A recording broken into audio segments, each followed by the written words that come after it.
इस वक्त हम मेन बाज़ार में खड़े हैं कि जनाब लोग कह रहे हैं कि बल्दिया वाले नजायत जाओ आज़ाद पे काम नहीं कर रहे। तो जनाब आए जनाब, हम बल्दिया वाले हमारे साथ हैं जनाब, आए उनसे बात करते हैं जनाब कि जनाब उनका क्या मौक़िफ़ है। जी अस्सलाम वालेकुम। जी सर।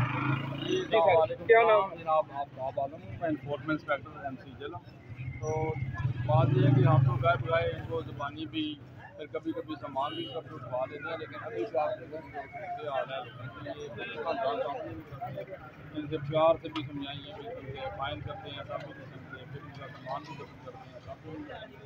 अभी आप खुद देखते हैं, आपके कैमरे की आँख जो आती देखती होती है, तो इसलिए कि हम तो अपना फ़राइज़ अपने अंजाम दे रहे हो, लेकिन ये था। जी जी जनाब, अपने जनाब डार साहब हैं, डार साहब अपने तार। जी, मैं इन्फोर्समेंट इंस्पेक्टर हूँ। अभी हमने लास्ट वीक इसी साहब के साथ अंजुमन काजगान से मिल के उनकी मुशावर से इजाज़त के खिलाफ ऑपरेशन किया, जिसमें हमने 1,64,000 रुपये फ़ाइन किया। अभी भी हम तकरीबन 10-15 हज़ार के करीब जुर्माने कर चुके हैं और अभी भी आप देख रहे हैं हम कर रहे हैं।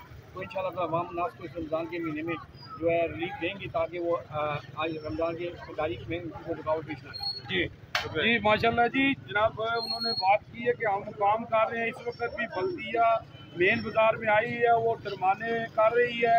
आवाम को भी चाहिए कि जनाब ख्याल करें, रमज़ान है, रास्ते बनाना चाहिए। इस्लाम हमारा कहता है कि रास्ता, अगर आपका अकीदा ठीक है तो रास्ते से आप पत्थर भी उठाएंगे तो वो भी सदका जारी है।